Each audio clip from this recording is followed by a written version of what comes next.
ಎಲ್ಲರಿಗೂ ನಮಸ್ಕಾರಗಳು. Belgaum district cooperative ಬ್ಯಾಂಕಿನ 25-26ನೇ ಸಾಲಿನ ಒಂದು ಅಡಾವೆ ತಮ್ಮ ಮುಂದಿಡಲು ಅಗದಿ ಸಂತೋಷ ಅನಿಸ್ತದೆ. ಠೇವು ಸಂಗ್ರಹಣೆಯಲ್ಲಿ ನಮ್ಮ ಇವತ್ತು ಮಾರ್ಚ್ 31ಕ್ಕೆ ಇದ್ದಂತೆ 6,703 ಕೋಟಿ 36 ಲಕ್ಷ, ಅಂದರೆ ಹೋದ ವರ್ಷಕ್ಕಿಂತ 614 ಕೋಟಿ 30 ಲಕ್ಷ ಹೆಚ್ಚಾಗಿದೆ ಅಂತ ಹೇಳಲು ಸಂತೋಷ ಅನಿಸ್ತದೆ. ಡಿಪಾಸಿಟ್ 6,703 ಕೋಟಿ 3.36, ನಿಮ್ಗೆ ಅದ್ರಲ್ಲಿ ಎಲ್ಲ ಕೊಟ್ಟು ಬಿಡ್ತೀವಿ ನಾವು. ಮತ್ತೆ ಆಮೇಲೆ 616 ಕೋಟಿ 30 ಲಕ್ಷ ಹೆಚ್ಚಾಗಿದೆ. ಇದು ಹೋದ ಮಾರ್ಚ್ ಕಂಪೇರ್ ಮಾಡಿ ಈ ಮಾರ್ಚ್ ಒಳಗೆ ಕಂಪೇರ್ ಮಾಡಿದ್ದಾರೆ. ಅದರಂತೆ ಕೃಷಿ ಸಂಬಂಧಿಸಿದ ಸಾಲ ವಿತರಣೆ, ಅದರಲ್ಲಿ ಯಾವ ಪ್ರಕಾರ ನಾವು ಸಾಲ ಕೊಟ್ಟಿದ್ದೀವಿ ಅಂದ್ರೆ ಸುಮಾರು 4,77,466 ಜನ ರೈತರಿಗೆ 3,818 ಕೋಟಿ 79 ಲಕ್ಷ 0% ಬಡ್ಡಿದಲ್ಲಿ ಬೆಳೆ ಸಾಲವನ್ನು ಹಂಚಿದ್ದೆವು. 444 ಜನ ರೈತರಿಗೆ 24 ಕೋಟಿ 54 ಕೋಟಿ ಟ್ರ್ಯಾಕ್ಟರ್ ಸಾಲ ಮತ್ತು ಪೈಪ್ಲೈನ್ ಸಾಲ ಹಂಚಿದ್ದೆವು. ಅದೇ ಪ್ರಕಾರ 165 ಸಂಘಗಳಿಗೆ 22.89 ಕೋಟಿ ಗೋಡೌನ್ ಸಾಲ ವಿತರಿಸಲಾಗಿದೆ. ಇದು 0% ಇರ್ತದೆ ಅವರಿಗೆ ಗೋಡೌನ್ ಸಾಲದಲ್ಲಿ. ಮತ್ತು ಪರ್ ಮೆಟ್ರಿಕ್ ಟನ್ ಗೋಡೌನ್ ಕಟ್ಟಿದ್ದಕ್ಕೆ 750 ರೂಪಾಯಿ ಸಬ್ಸಿಡಿ ಕೂಡ ಇರ್ತದೆ. ಅದೇ ಪ್ರಕಾರ ಸ್ವಸಹಾಯ ಸಂಘಗಳಿಗೆ 918 ಸ್ವಸಹಾಯ ಸಂಘಗಳಿಗೆ 36.18 ಕೋಟಿ ಸಾಲವನ್ನು ವಿತರಿಸಲಾಗಿದೆ. ಮಹಿಳಾ ಸಂಘಗಳಿಗೆ ರೂಪಾಯಿ 5 ಲಕ್ಷವರೆಗೆ 0% ಮತ್ತು 5ರಿಂದ 10 ಲಕ್ಷವರೆಗೆ 4% ಈ ಪ್ರಕಾರವಾಗಿರ್ತದೆ. ಇನ್ನು ಕೃಷಿಯೇತರ ಸಾಲ ಅಂದರೆ ದ್ವಿಚಕ್ರ ವಾಹನ ಇರ್ಬೋದು, ಕಾರ್ ಇರ್ಬೋದು, ಟ್ರ್ಯಾಕ್ಟರ್ ಇರ್ಬೋದು, ವಾಣಿಜ್ಯ ವೆಹಿಕಲ್ಸ್ ಇರ್ಬೋದು, ಹೌಸಿಂಗ್ ಸಾಲ, ಮಾರ್ಟ್ಗೇಜ್ ಸಾಲ, ಈ ಎಲ್ಲದಕ್ಕೂ 160.28 ಕೋಟಿ ಕೃಷಿಯೇತರ ಸಾಲ, ಅದು ಸುಮಾರು 10.5ರಿಂದ 13ವರೆಗೆ ಬಡ್ಡಿ ದರದಲ್ಲಿ. ಬಂಗಾರ ಸಾಲ ಕೂಡ 176 ಕೋಟಿ 36 ಲಕ್ಷ 10% ಬಡ್ಡಿ ದರದಲ್ಲಿ ವಿತರಿಸಲಾಗಿದೆ. ಅದೇ 25-26ನೇ ಸಾಲಿನಲ್ಲಿ ಪ್ರಸ್ತುತ ಸಾಲಿನಲ್ಲಿ ನಮ್ಮ ಬ್ಯಾಂಕ್ ಸುಮಾರು 56 ಕೋಟಿ 25 ಲಕ್ಷ ಲಾಭವನ್ನು ಗಳಿಸಿದೆ. ಆ ಲಾಭದಲ್ಲಿ ಇನ್ನೂ ನಾವು ಸರ್ಕಾರದಿಂದ ಮಾನ್ಯತೆ ಪಡೆದಂಥ ಮತ್ತು ಕಾಯ್ದೆಯಲ್ಲಿ ಕಾನೂನಾತ್ಮಕವಾಗಿ ಬೋನಸ್ ಇರ್ಬೋದು ಮತ್ತು NPA ಇರ್ಬೋದು, ಈ ಡಿಸ್ಟ್ರಿಬ್ಯೂಷನ್ ಮಾಡ್ತಾ ಇದ್ವಿ. ಬೋನಸ್ ಕೂಡ ನಾವು ಸದಸ್ಯರಿಗೆ 15% ಬೋನಸ್ ಮತ್ತು 6% ಇನ್ಸೆಂಟಿವ್ ಅನ್ನು ಕೊಡ್ತಾರೆ. ಅಂದರೆ 21% ನಮ್ಮ ಕಾರ್ಮಿಕರಿಗೆ, ಸಿಬ್ಬಂದಿ ವರ್ಗದವ್ರಿಗೆ ಈಗಾಗಲೇ ಕೂಡ ಡಿಕ್ಲೇರ್ ಕೂಡ ಮಾಡಿದಾಗ. ಅದೇ ಪ್ರಕಾರ ಯಶಸ್ವಿನಿ ಯೋಜನೆ ನಿಮಗೆಲ್ಲ ಗೊತ್ತಿದ್ದ ವಿಷಯ. ಆರೋಗ್ಯ ಸ್ಕೀಮನ್ನು ಸರ್ಕಾರ, ಕರ್ನಾಟಕ ಸರ್ಕಾರ ಸಹಕಾರ ರಂಗದಲ್ಲಿ ಇರ್ತಕ್ಕಂಥ ಎಲ್ಲ ಸದಸ್ಯರಿಗೆ ಈ ಒಂದು ಯೋಜನೆಯನ್ನು ಜಾರಿಗೊಳಿಸಿದೆ. ಅದರಲ್ಲಿ ಸುಮಾರು 3,64,204 ಜನ ರೈತ ಸದಸ್ಯರಿಗೆ 26-27ನೇ ಸಾಲಿನಲ್ಲಿ ಈಗಾಗಲೇ ನೋಂದಣಿ ಮಾಡಲಾಗಿದೆ. ಒಂದು ಕುಟುಂಬಕ್ಕೆ 5 ಲಕ್ಷವರೆಗೆ ವಿಮೆ ಸಿಗ್ತದೆ. ಮತ್ತು ಅವ್ರ ಪ್ರೀಮಿಯಂ ಅದಕ್ಕೆ ಎಷ್ಟು ಇರ್ತದೆ ಅಂದರೆ ಒಂದು ಕುಟುಂಬಕ್ಕೆ 500 ರೂಪಾಯಿ, ಅಂದರೆ 4 ಜನ ಕುಟುಂಬ ಇದ್ರೆ 500 ರೂಪಾಯಿ. ಮತ್ತು ಪ್ರತ್ಯೇಕ ಕುಟುಂಬದಲ್ಲಿ ಹೆಚ್ಚು ಜನ ಆದ್ರೆ ಅದಕ್ಕೆ 100 ರೂಪಾಯಿ ಪ್ರತ್ಯೇಕ ತುಂಬಬೇಕಾಗ್ತದೆ. ಇದು ಹಳ್ಳಿಗಳಲ್ಲಿ. ಶಹರದಲ್ಲಿ 1,000 ರೂಪಾಯಿ ಪ್ರತಿ ಕುಟುಂಬಕ್ಕೆ ಮತ್ತು 4 ನಂತರ ಹೆಚ್ಚಾದ ಕುಟುಂಬದ ಸದಸ್ಯರಿಗೆ 200ರಂತೆ ತುಂಬಬೇಕಾಗ್ತದೆ. ಈ ಪ್ರಕಾರ ಪ್ರಶಸ್ತವಾಗಿ ಜಾರಿಗೆ ಬಂದ ಕಾರ್ಯಯೋಜನೆಗಳು 25-20 ಸಾಲದಲ್ಲಿ ಸುಮಾರು 8 ಹೊಸ ಶಾಖೆಗಳನ್ನ ನಾವು ಈಗಾಗಲೇ ಪ್ರಾರಂಭ ಮಾಡಿದೆವು. ಅಂದರೆ ಟೋಟಲ್ 112 ಶಾಖೆಗಳು ಅದು ಕೋರ್ ಬ್ಯಾಂಕಿಂಗ್ ಮುಖಾಂತರ ನಡೀತದೆ. ರಾಜ್ಯದಲ್ಲಿ ಪ್ರಥಮವಾಗಿ ನೀವೆಲ್ಲರೂ ಬಂದಿದ್ರಿ, ಅಲ್ಲಿ ಉದ್ಘಾಟನೆ ಮಾಡಿದಂಥ 3 ಸ್ಕೀಮ್ಗಳು ಉದ್ಘಾಟನೆ ಮಾಡಿದೆವು.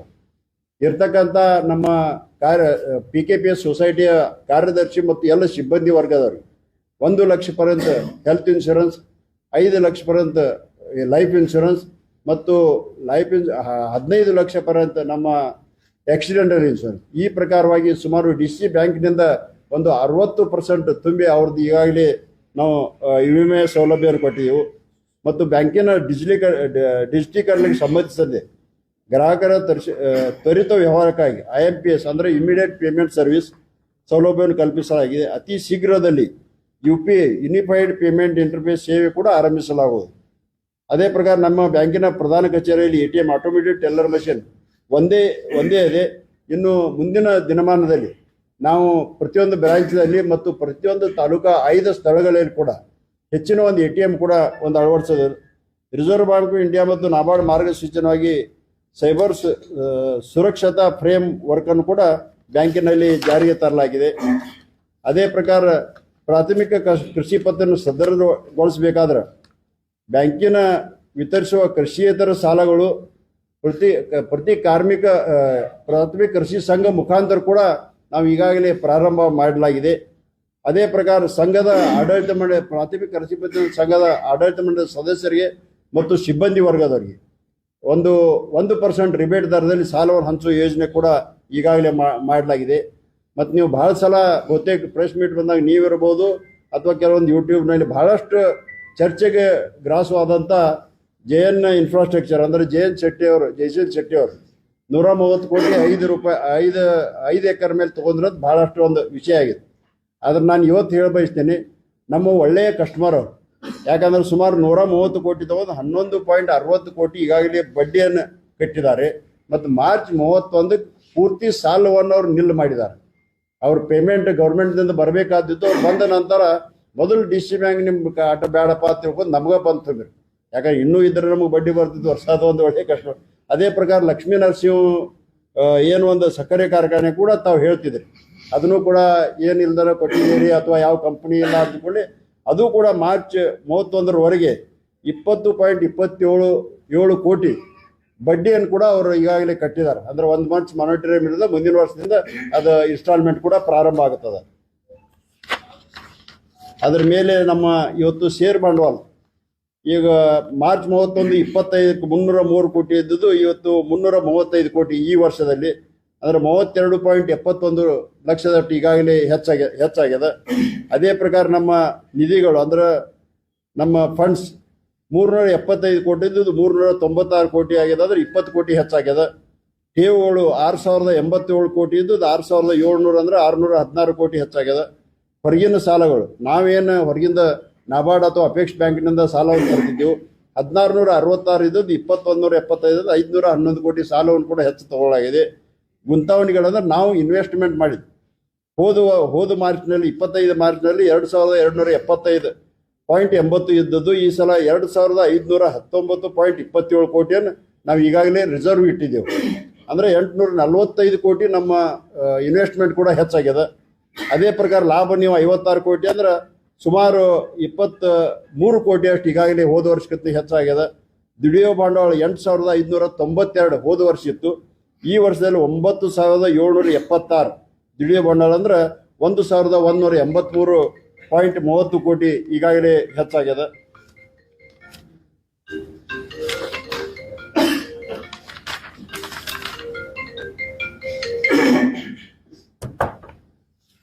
ಈಗ ನೀವು ನಮ್ಮ ಆಡಳಿತ ಮಂಡಳಿ ನಾವು ಹೊಸ ಆಡಳಿತ ಮಂಡಳಿ ಬಂದದ್ದು 10 ನವೆಂಬರ್ ಅಂದ್ರೆ ಸುಮಾರು ಮಾರ್ಚ್ 31 ಅಂದ್ರೆ 4 ತಿಂಗಳು 20 ದಿವಸ ಮಾತ್ರ ನಮಗೆ ಸಿಕ್ಕದ ಹೊಸ ಬೋರ್ಡ್. ಅದ್ರದ್ದೊಂದು ಕಂಪ್ಯಾರಿಸನ್ ಕೊಡ್ತೇನೆ, ನೀವು ನೋಡ್ಬೋದು.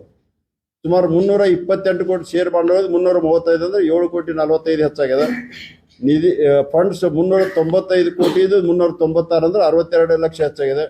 ಠೇವುಗಳು ಆ ದಿವಸ ನಾವೇನು ನವೆಂಬರ್ ಚಾರ್ಜ್ ತಗೋತೀವೋ ಆ ದಿವಸ 5080.98 ಲಕ್ಷ ಅಷ್ಟು ಡಿಪಾಸಿಟ್ ಇದ್ದದ್ದು ಇವತ್ತು 6703.36 ಅಂದ್ರೆ ಸುಮಾರು 4 ತಿಂಗಳು 20 ದಿವಸದಲ್ಲಿ 1622 ಕೋಟಿಯಷ್ಟು ಈಗಾಗಲೇ ನಮ್ಮ ಡಿಪಾಸಿಟ್ ಅದ. ಇದನ್ನ ಯಾಕೆ ಹೇಳ ಬಯಸ್ತಾರೆ ಅಂದ್ರೆ 1000 ಹೋಗ್ಯದ 2000 ಹೋಗ್ಯದ ಅಥವಾ ಈಗಾಗಲೇ ಡಿಪಾಸಿಟ್ ಕಮ್ಮಿ ಆಗಿದೆ ಅಂತ ಹೇಳ್ತಿದ್ರು. ಸುಮಾರು ಎವರೇಜ್ ತಿಂಗಳಿಗೆ 300 ಕೋಟಿಗೆ ಮೇಲ್ಪಟ್ಟು ನಮ್ಗೆ ಎವರೇಜ್ ಡಿಪಾಸಿಟ್ ಬಂದದಂದ್ರೆ ಜನರು ಎಷ್ಟು ವಿಶ್ವಾಸ ಇಟ್ಟಿದಾರೆ ಅಂದ್ರೆ ಇದ್ರ ಮ್ಯಾಗ ತೋರಿಸ್ಕೊಡ್ತದ. ಅದೇ ಪ್ರಕಾರ ಗುಂತಣಿಗಳು ಕೂಡ 1711 ಕೋಟಿ ನಮ್ಮದು ನವೆಂಬರ್ನಲ್ಲಿ ಇದ್ದದ್ದು ಇವತ್ತು ಮಾರ್ಚ್ ಆಕೆಯವ್ರಿಗೆ 2519 ಕೋಟಿ ಅಂದ್ರೆ 807 ಕೋಟಿ ನಾವು ಈಗಾಗಲೇ ಬ್ಯಾಂಕ್ನಲ್ಲಿ ಶಿಲ್ಲಕ್ ಮತ್ತೆ ಹೆಚ್ಚಿಗೆ ಇಟ್ಟಿದ್ದೆವು. ಅದೇ ಪ್ರಕಾರ ಲಾಭವನ್ನು ಕೂಡ 56 ಕೋಟಿ. ದುಡಿಯೋ ಬಂಡವಾಳ ಇದನ್ನಾಗಿ ಈಗಾಗಲೇ ಹೇಳಿದ್ದೇನೆ 8575 9776 ಅಂದ್ರೆ 1200 ಕೋಟಿ ದುಡಿಯೋ ಬಂಡವಾಳ ಕೂಡ ಹೆಚ್ಚಾಗ್ಯದ.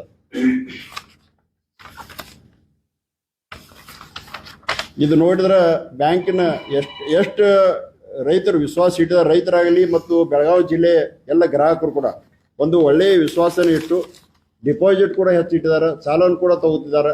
ಮುಂದಿನ ದಿನಮಾನದಲ್ಲಿ ಏನು ಮಲ್ಟಿನ್ಯಾಷನಲ್ ಮತ್ತು ನ್ಯಾಷನಲೈಸ್ ಬ್ಯಾಂಕ್ ಏನೂ ಕಮ್ಮಿ ಇಲ್ಲದಂತೆ ಸ್ಪರ್ಧಾತ್ಮಕವಾಗಿ ರೈತರಿಗೆ ಹೆಚ್ಚಿನ ಒಂದು ಸಾಲವನ್ನು 0% ಇರ್ಬೋದು, 3%ನಲ್ಲಿ ಟ್ರ್ಯಾಕ್ಟರ್ ಮತ್ತು ಪೈಪ್ಲೈನ್ ಸಾಲ ಇರ್ಬೋದು, ಇನ್ನುಳಿದ ಎಲ್ಲ ಕಮರ್ಷಿಯಲ್ ಲೋನ್ ಅಂದರೆ ನಾನ್ ಅಗ್ರಿಕಲ್ಚರ್ ಲೋನ್ ಕೂಡ ರೈತರಿಗೆ ಇರ್ಬೋದು, ಬೆಳಗಾವಿ ಜಿಲ್ಲೆ ಇರ್ತಕ್ಕಂಥ ಎಲ್ಲ ಗ್ರಾಹಕರು ಕೂಡ ಇರ್ಬೋದು. ನಾವು ಹೆಚ್ಚಿನ ಪ್ರಮಾಣದಲ್ಲಿ ಕೊಟ್ಟು ಇವತ್ತು UPA ಅಳವಡಿಸಿ ಇವತ್ತು ಸರ್ಕಾರದ ಖಾತೆ ಕೂಡ ಇರ್ಬೋದು ಅಥವಾ ಇನ್ನುಳಿದ ಹಲವಾರು ಯೋಜನೆಗಳು ನಾವು ಪ್ರಾರಂಭ ಮಾಡ್ತಾ ಇದೀವಿ.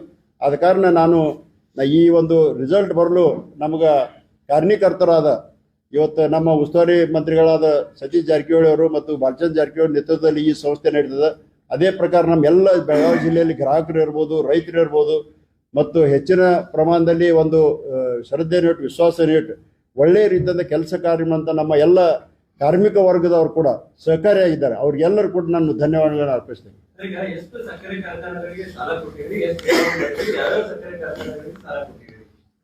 ಸುಮಾರು ಬೆಳಗಾವಿ ಜಿಲ್ಲೆಗೆ ಬಹಳಷ್ಟು ಅಂದ್ರೆ ಸುಮಾರು 13 ಅಲ್ರಿ, ಟೋಟಲ್ 13 ಎಷ್ಟು ಹೇಳ್ರಿ, ಟೋಟಲ್ ನಂಬರ್ ಹೇಳ್ರಿ. ಶುಗರ್ ಫ್ಯಾಕ್ಟ್ರಿ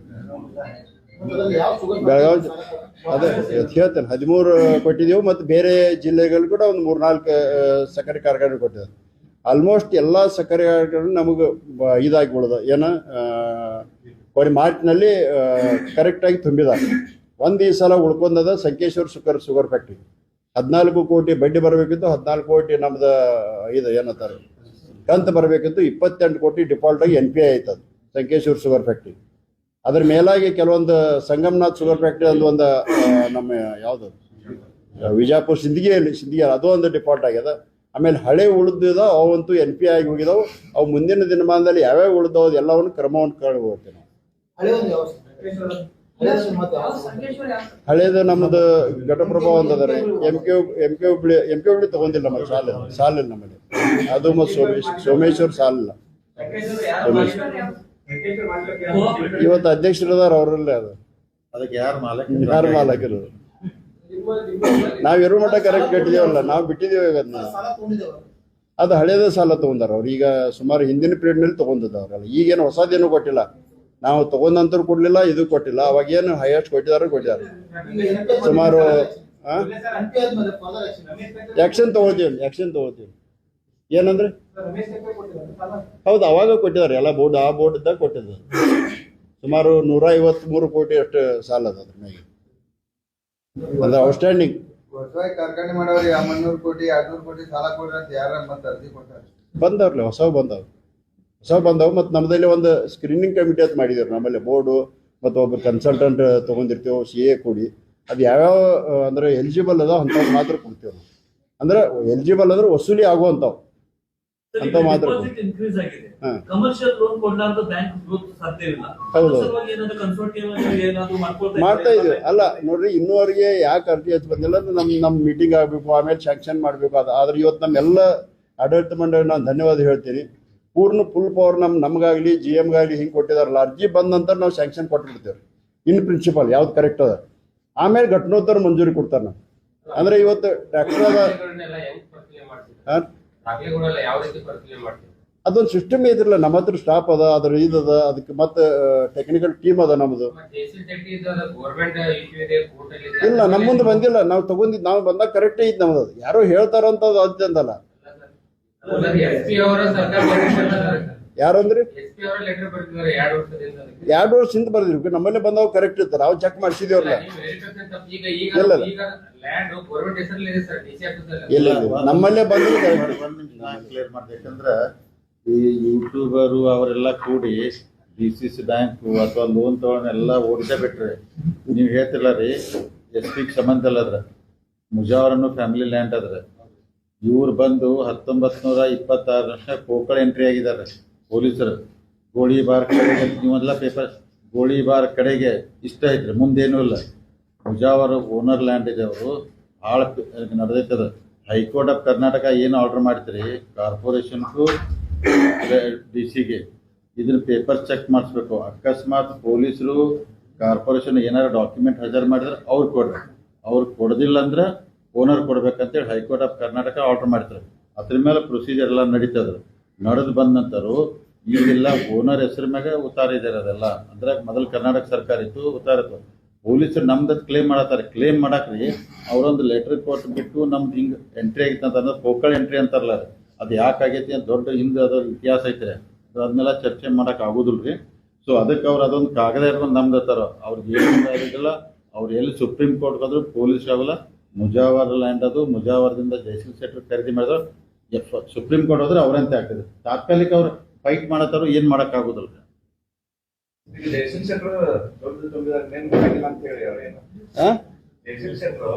ಅವ್ರ ಆ ಕಡೆ ಈ ಕಡೆ ಹೆಸರು ಬರಕೈತಿ, ಯೂಟ್ಯೂಬ್ನಾಗ ಟಿವಿದಾಗ ಅದ ಬರಕತ್, ನನ್ನ ಹೆಸರು ಕೆಡಕೈತಿ ಅನ್ನಕತ್ತಾರ. ಅವ್ರ ಜನ ಎಲ್ಲ ನಾವು ನ್ಯಾಷನಲೈಸ್ ಬ್ಯಾಂಕ್ ಅವರ 8% ಸಿಗ್ತೈತಿ, ಈಗ 12%.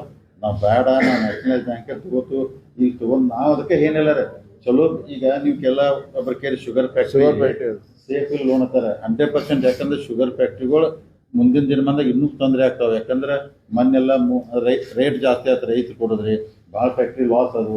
ಮುಂದೆ ಸೇಫ್ ಇಲ್ಲ. ಸೇಫ್ ಇಲ್ಲ ಅಂದಾಗ ನಾವು ಚಲೋ ಪಾರ್ಟಿಗಳು ಹಿಡ್ಕೊಂಡ್ಬಂದು ಸೆಕ್ಯೂರಿಟಿ ತೊಗೊಂಡು ಅವ್ರಿಗೆ ಲೋನ್ ಕೊಟ್ರೆ ನಾವು ಅಂದ್ರೆ ದುಡಿಸ್ಬೇಕಾಗ್ತದೆ. ಬ್ಯಾಂಕ್ ಅಂದ ಕೂಡಲೇ ವ್ಯವಹಾರ ಮಾಡ್ಲೇಬೇಕಲ್ರಿ, ಯಾರಿಗಾದ್ರೂ ಕೊಡೋಬೇಕು ನಾವು. ಅಂದ್ರೆ ದುಡ್ಡು ನೋಡ್ರಿ, ಇಷ್ಟು ಡಿಪಾಸಿಟ್ ಬರಾಕೈತೆ ಅಂದ್ಕೊಳ್ಳೋದು ಒಂದು 25% ನಾವು ರಿಸರ್ವ್ ಇಟ್ಟು 75% ನಾವು ಲೋನ್ ಕೊಡ್ಕೋತೋಗ್ಬೇಕು, ಅಂದಾಗ ಲಾಭ ಆಗೋದು.